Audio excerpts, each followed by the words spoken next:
Your dance floor photos don't have to be noisy, blurry and flat. They don't have to look like a mess of motion blur, blown highlights and dead black backgrounds. Because the problem isn't your camera. It's how the flash and ambient light are working together. Well, today I'm going to show you how to use on-camera flash the way that wedding photographers actually do. To freeze motion, keep the ambience and make your reception images feel alive. No guesswork, no spray and pray, just a simple, repeatable setup that works in real wedding receptions. When the lights are low and the dance floor's chaos and the moments are happening fast. Are you tired of blurry, lifeless dance floor photos at your weddings? You know that the energy's there, the laughs, the movements, the chaos, but your camera just isn't freezing it the way that you want. Now, most photographers think the problem's their camera, but it's actually how the flash and the ambient light are working together. So in this video, I'm going to show you exactly how wedding photographers use their on-camera flash on the dance floor to freeze motion, keep the ambience, and get sharp, energetic images every single time. And to make this easy to remember on a real wedding day, I've put everything into a one-page dance floor flash cheat sheet. Settings, bounce angles, and quick fixes, so that you are never under pressure. And I'm not just giving you settings, because settings without understanding are absolutely useless on a wedding day.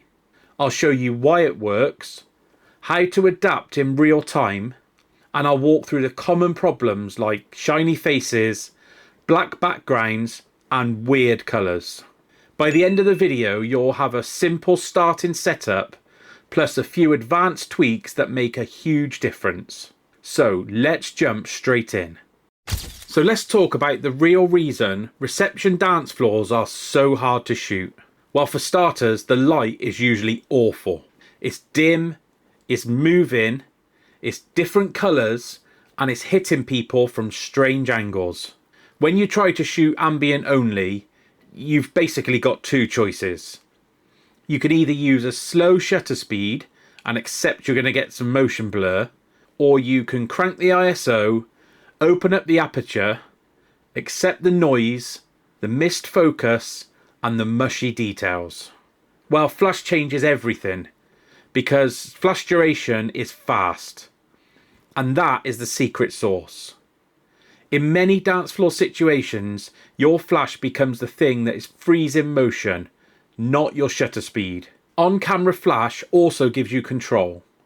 You control direction, you control power, you control consistency. And consistency is what separates spray and pray from I can deliver this every time. Here's a quick note for the nerds out there. In manual flash, you're controlling flash output, which affects your subject exposure. Your shutter speed is mostly going to be affecting the ambient exposure. And when you understand that separation is your superpower. I'm going to teach this in manual flash because it's repeatable. TTL is fine, especially if things are changing fast.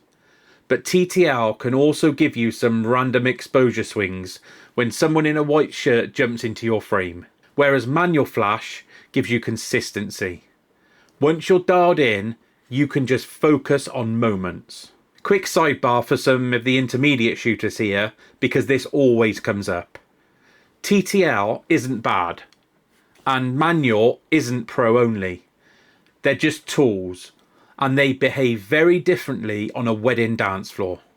And on a dance floor, that can become a problem. 1 second, someone in a white shirt jumps in, and the next second it's all black suits. And TTL really will start yo-yoing your exposure. Manual flash, on the other hand, does exactly what you tell it. If you're at 1/32nd power, for example, it fires 1/32nd power every single time. And that consistency is gold when moments are happening fast. So here's how I actually use both of these settings at a real wedding. I'll happily use my TTL earlier on in the day for things like prep, moving around and unpredictable distances. But on the dance floor, once I know roughly how far away I'm going to be from people, manual flash wins every single time. And if TTL is giving you good results, amazing. Then lock it with your flash exposure lock, or switch to manual once you're dialed in. The goal here isn't manual at all costs. It's control under pressure. Now that you know why I'm teaching this in manual, let's look at how flash power actually works the clean way. Flash power is your brightness control. More power equals brighter subject, less power equals darker subject. Simple. Here's a starting point that works in a ton of reception rooms. So with my manual flash power, I'm going to have it somewhere between 1/32 to 1/16 power. My ISO will be around 800 to 1600. My aperture somewhere between f2.8 and f4. And my shutter somewhere between 1/50th of a second and 1/200th of a second, depending on the look that you want. If your faces are blown out, then drop your flash power. If your faces are too dark, then raise your flash power. Don't immediately touch ISO and shutter. Start with the flash because that is going to be the thing that is lighting your subject. And here's the next level. Flash power also impacts your recycle times. If you're at 1/4 flash power and your flash can't keep up, your shots are going to be inconsistent because the flash won't be ready when you are. Lower power gives you faster recycling and more consistent shooting. Flash zoom is, I think, one of the most overlooked settings. It controls how wide or how narrow the flash beam is. And here's the mistake. Leaving the zoom super wide when you're shooting longer focal lengths, or leaving it super tight when you're trying to light a bigger scene. The simple rule here is to match your flash zoom roughly to your lens's focal length, especially when you're shooting directish flash. If I'm at 35mm, I'll set flash zoom at around 35 to 50mm. And if I'm at 24mm, I'll open it up. If you're bouncing, zoom changes the size of the bounce source that you're creating. Sometimes a tighter zoom aimed at a specific ceiling spot gives you more control and more consistency. Direct camera flash can look a little bit harsh. Bounce flash is how you make the flash look like it belongs in the room. When you bounce, the ceiling or wall become your light source. And a bigger light source equals softer light. And you can choose where that light comes from. Here are my 3 go-to angles that I'll use at nearly every wedding. The first one is straight up.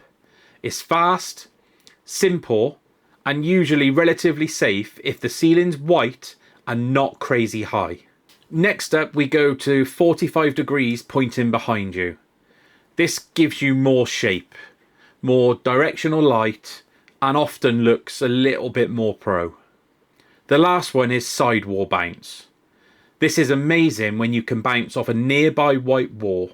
It really does give some depth to the image. Here's the key. If you bounce straight up in a huge dark venue, your flash is just screaming into nothing. In that situation, you either need to find a different bounce target, higher ISO, wider aperture, or a small modifier to kick some of the light forward. If the ceiling's black, super high, or a weird colour, bouncing the light may fail. That's when your small modifiers might help. I'm not trying to turn my on-camera flash into a softbox. I'm just trying to control the spill and add a little tiny bit of forward fill light. Just be a little bit careful with the big plastic domes that can just spray light everywhere. They kill your recycle time and flatten the scene. What I'm looking for is directional, intentional light. Alright, quick mid-video lifesaver. These are my 3 save the shot settings for when you're on the dance floor. If everything's going sideways, bad light, weird ceilings, and no time to think, these setups will still get you usable, deliverable images. This is my I need it sharp right now setup.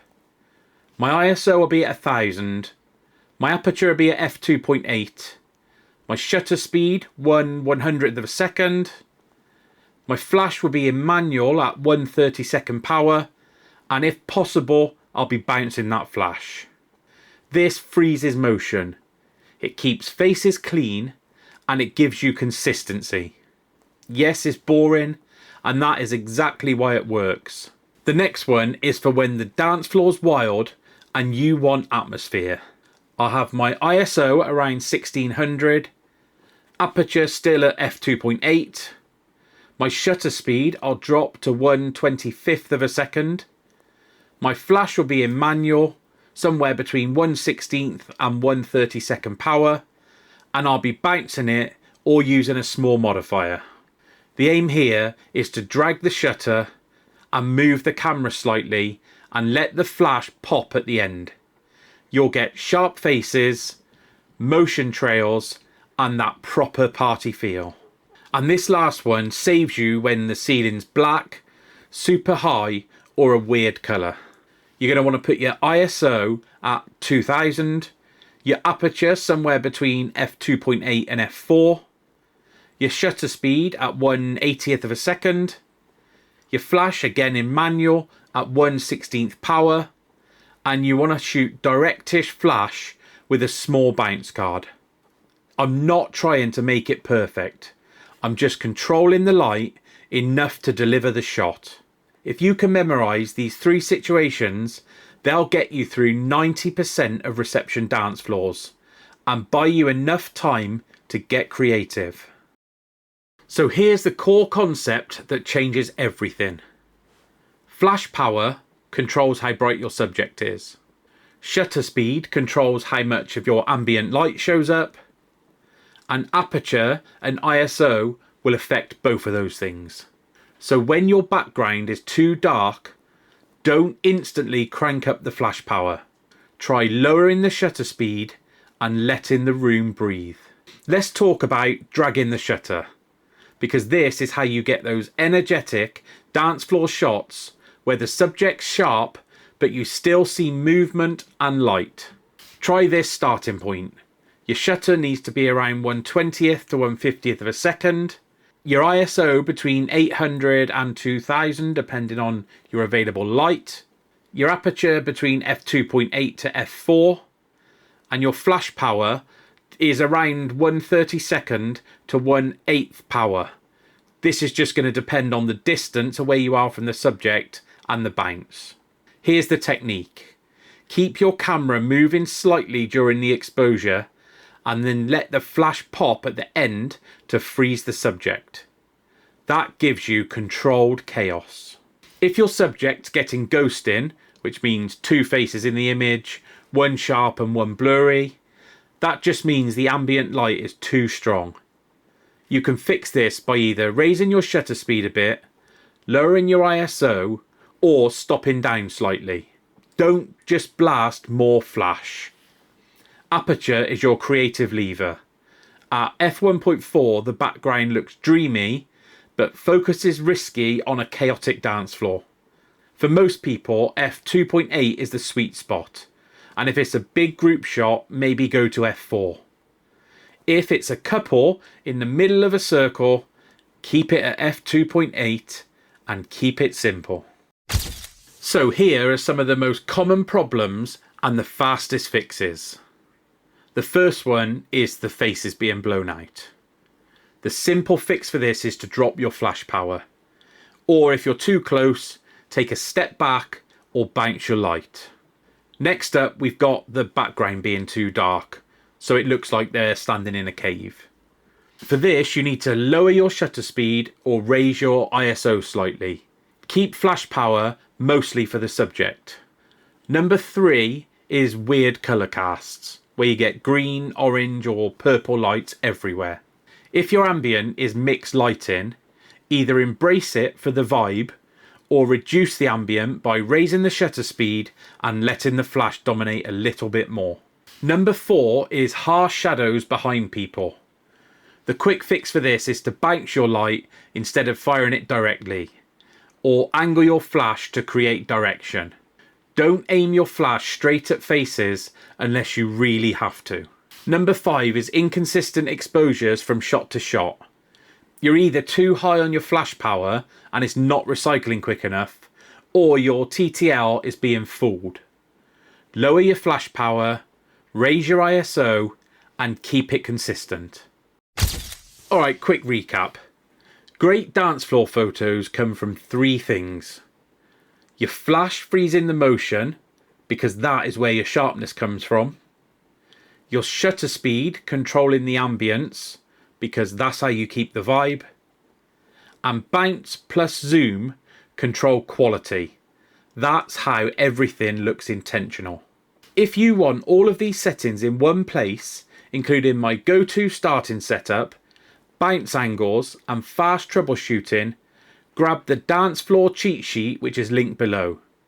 Save it to your phone and use it at your next wedding. And if you want to go deeper into flash across an entire wedding day, prep, ceremony, speeches and first dances, check out my Light It Right series linked just above and in the video description below. Drop this video a like if it's helped you, and leave me a comment with your biggest flash struggles. And don't forget to subscribe for more wedding photography tutorials.